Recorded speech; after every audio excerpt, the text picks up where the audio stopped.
Sampai angin yang berhembus sepoi-sepoi pun itu kalah amalannya oleh Nabi.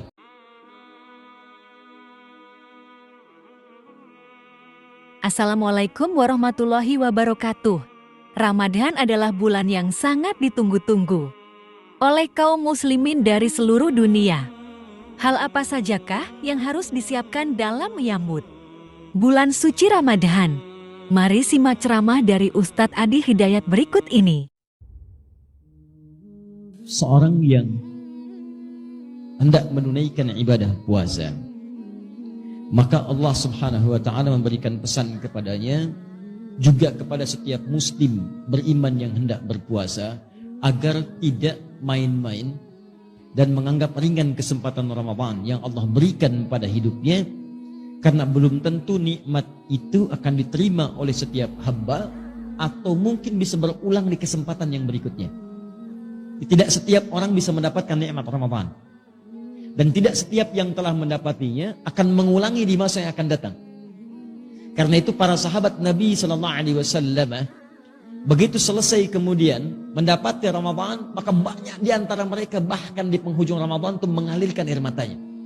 Mereka menangis, berharap, ya Allah, kalau bisa jangan berhenti ya Allah, besok Ramadan lagi, lusa Ramadan lagi, pekan depan Ramadan lagi, kalau perlu setiap hari Ramadan ya Allah. Saking inginnya semua waktu itu Ramadan, dan kita diberikan kesempatannya, dan mereka tahu belum tentu tahun depan bisa berjumpa. Karena itu semua bermujahadah ketika akan tiba Ramadan. Dan begitu tiba Ramadan, maka kalimat la'allakum itu digunakan dengan sepenuh jiwanya, maksimal ibadahnya. Kata Ibnu Abbas radhiyallahu ta'ala anhuma, saya belum pernah melihat Rasulullah semulia ini dalam ibadahnya, selembut ini dalam sedekahnya, sebanyak ini dalam pemberiannya, kecuali saat Ramadan. Sampai angin yang berhembus sepoi-sepoi pun itu kalah amalannya oleh Nabi. Nah, itu lembutnya angin itu kalah oleh lembutnya Nabi saat beraktivitas di bulan Ramadan. Lembut menghadapi orang-orang, sedekahnya bertambah, ibadahnya bertambah, interaksi dengan Qur'annya dan sebagainya. Dan orang-orang yang bukan Nabi, karena melihat Nabinya serius, mereka lebih serius lagi. Di gambarannya ini Nabi aja yang dijamin surga begitu serius, apalagi saya yang bukan Nabi yang belum jelas surganya. Maka kata Allah, seakan-akan dihadapkan kita di hadapan Allah untuk menumbuhkan kesungguhan kita dan menunjukkan bahwa Allah serius dengan itu. Kata Allah, kamu di hadapan kita, bukan orang lain.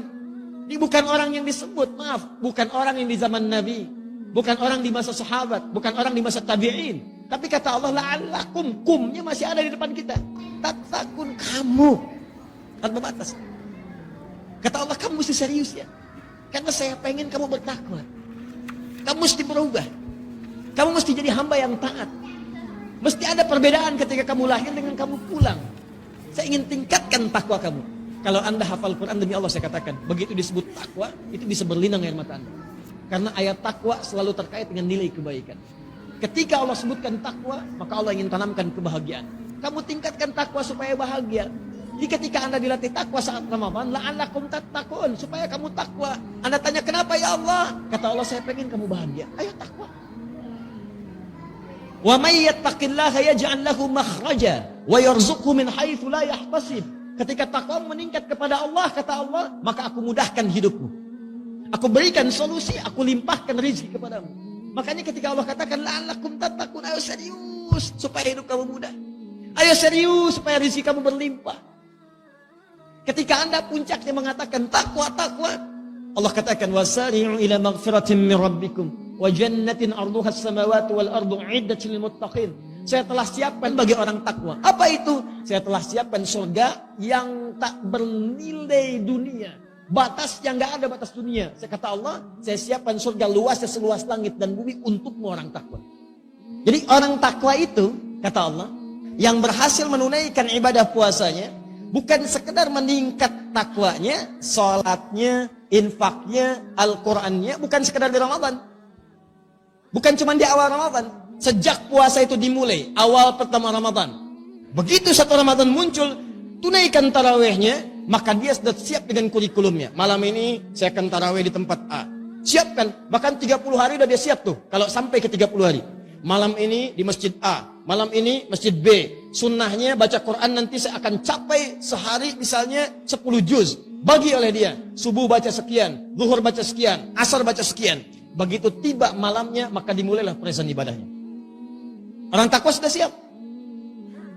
Dan yang paling menarik bukan cuma present. Continuous. Hari pertama, saf pertama. Hari kedua, saf pertama juga. Jadi meningkat terus, konsisten di situ. Hari pertama datang sebelum maghrib. Nunggu di masjid. Hari kedua, habis isya baru datang. Nah ini belum konsisten. Jadi kalau Anda ingin disebut dalam golongan yang ini mujahadah ini, yang serius ini dipertahankan sampai pertengahannya. Masya Allah, hari pertama, saf depan. Hari kedua, saf depan. Hari ketiga, saf depan. Hari keempat, saf depan. Hari kelima, saf depan. Sampai hari terakhir, saf depan. Nah itu yang terbaik.